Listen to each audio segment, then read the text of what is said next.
Hey, everybody, and welcome to another episode of Five Questions with the Paulists. Today, our nation's capital is always a good place to be. And we are going to go talk with someone who has just gone through a long journey. So, Paulist student Dan Macalinao. He is about to take his final promises and to be ordained to the diaconate. So, hey, Dan, how are you? Hey Mike, doing well. We're just right in the home stretch before final profession and diaconate ordination. Just a few weeks to go, and in fact, some of my family is starting to trickle in starting next week. So I'm very excited. It's That's all great. Yeah. How long has it time's been gone since by you, so quickly. how long has it been since you've seen them? The last time I was with family was right before COVID, December 2019. So 4 years since seeing my parents and some of my family members. So it's pretty wild. That's crazy. Yeah. So let's do question one right away. You're about to be ordained a deacon. What part of the ministry of a deacon are you most looking forward to doing? One of the things in school that I was really impressed upon by one of my professors is this idea of the diaconate as the ministry of service, and how the diaconate really is so fundamental in the life of someone who is an ordained minister in the church. And one of the things that he said was, don't don't ever think that you stop being a deacon when you become a priest. Right. That diaconate identity is with us throughout our journey as ordained ministers. And I think for me, the idea of the diaconate as service is really exciting. And one of the things I'm most excited about is the way by which I'm able to exercise my ministry as an ordained minister in the lives of people. During our time in formation, we are sent to different parishes across the DC, Maryland area. And I'm excited to do some preaching in the near future. I'm excited to maybe do a baptism or two down the line. But really being in the lives of people, I think, and and revealing God's heart to them in my ministry, I think is something that I'm most excited about as I enter this next chapter of my life. Yeah, you'll be awesome. That's great. And so, question two, before entering the seminary, you earned a PhD in cancer biology. So, is there a lesson or a maxim you learned in your studies of the sciences that you carry with you now in your life as a Paulist? It's a great question. I'll have to give a think about that.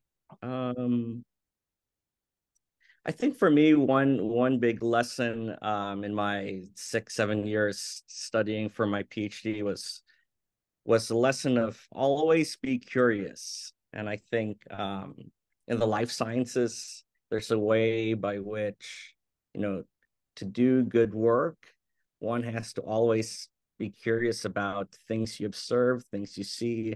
What is the data telling you? And what questions might new discoveries incite? And I think in ministry as well, one thing that's served me well, I think, is to be curious about the lives of people and the lives in which I've been very privileged to enter into and to serve.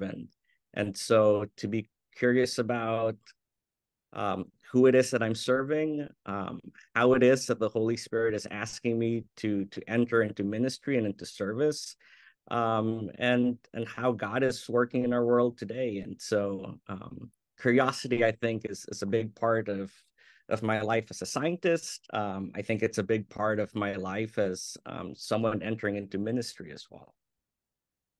So, question three, you grew up in the Philippines. So, is there any aspect of the Catholic Church in the Philippines that you wish were a bigger part of the church in the United States? Sure. I think one of the sayings that gets sort of said often is that the biggest import of the Philippines are people. Uh, Certainly here in the United States, a lot of families from the Philippines have migrated throughout the decades.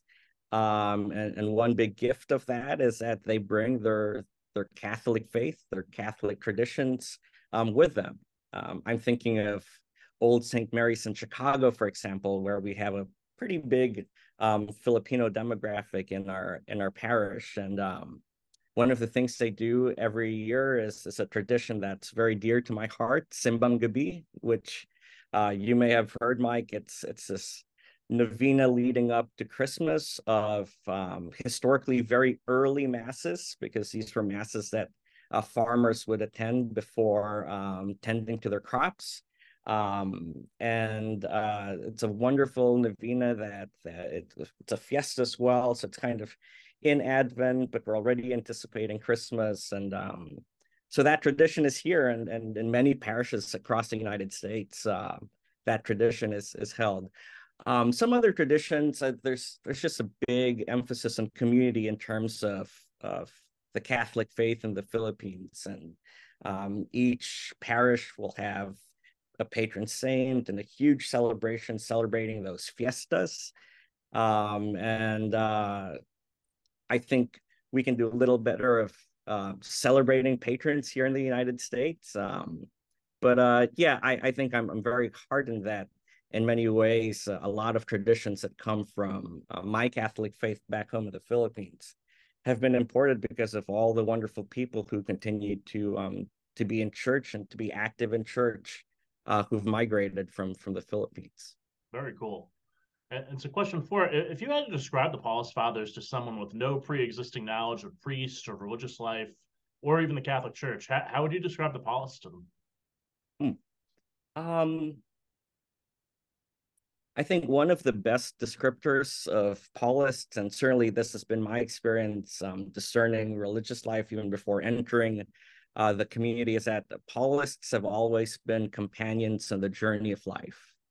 And I think for anyone who's been affected by Paulist ministry in their lives, one thing that I've really admired about my many brothers here in the community is that they're there in the thick of things with people. And Paulists are not afraid to enter into the realities, complexities, joys of people's lives, and to sit in it and to ask, like I said, in question number two, like to be curious about how is God working in this relationship? How is God working in this dynamic?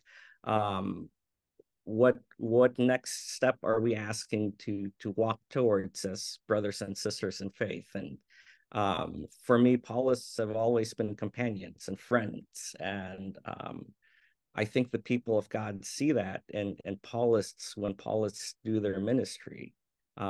Easier said than done, of course. I mean, to walk one-on-one with people is certainly a tall task, but I think of the Paulists I've known, Paulists have been very committed to walking that journey with people. So I would say for someone who's never known the community, Paulists are companions on the journey.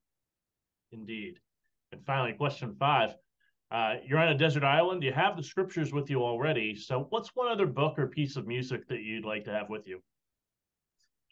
I'm on a desert island. I'll cheat a little. I'll say two things. One is I hope to have a cookbook. I love to cook.